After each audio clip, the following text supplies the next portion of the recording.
Good afternoon. This is Serge with TradeJolt.com, and I want to show you an opportunity that exists in the NASDAQ. We've just seen today a reversal of the stock market upon the news that the administration is not going to come to an agreement with the Democrats prior to the elections. The stock market dropped pretty quickly in a short period of time. Regardless of this, we've kind of been expecting NASDAQ to move lower. This just kind of confirms our analysis. This is a very short time frame here. I think these are 1 hour candles, or rather I know these are 1 hour candles. And basically I see stocks evolving as shown here. We've already seen a test of the prior low at resistance. We typically get a bounce. We have a little bit of a bounce, but I believe it's going to be a little bit more, and it's going to come up to prior resistance levels right where my arrow is. From there, it will move lower, and on this second test of that resistance, it's going to break through, move down to these levels of resistance right around 272. Should be like this. Bounce higher from there, come back up to prior resistance. So it's going to be something more like this. And then from there, move further down. I think ultimately it'll probably get to 270.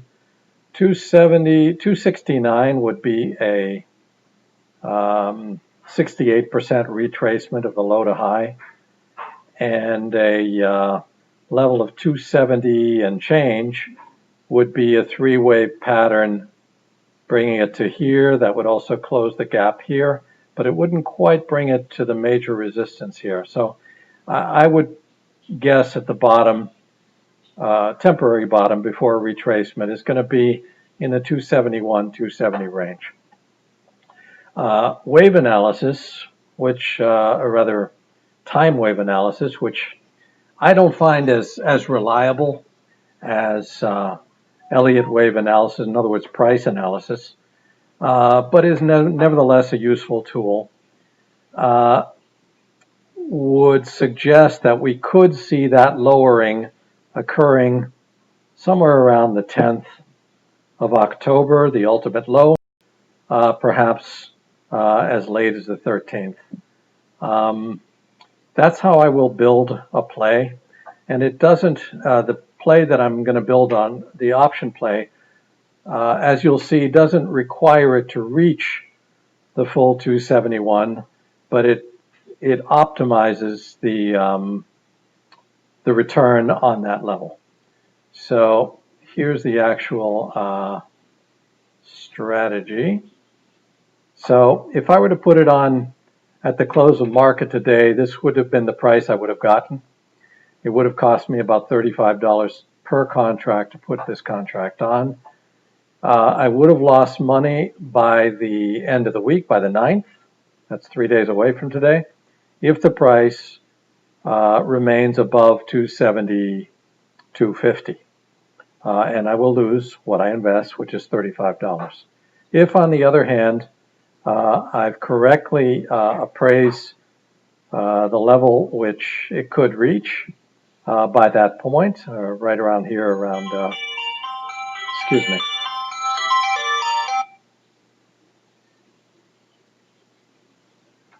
around 271, then that's where we make the maximum amount of money, which you see here is around $160. And if it, in fact, moves more than I think it can within that period, in other words, further and faster down, then I will only make around $70, in other words, doubling my original investment. I don't intend to put this on right now or at market open tomorrow unless the market remains below this level. I actually expect the market to move up, maybe even in the morning if it gaps up.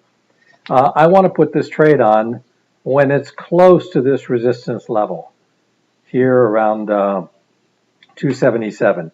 Obviously, I'll look at the strength of the move up, which will be reflected in volume before putting on the trade, but then I will put on the trade. And it should cost me, since that's a move up of about almost $2, it should cost me a lot less to put this on. I might be able to put it on for $15 or $15, $20.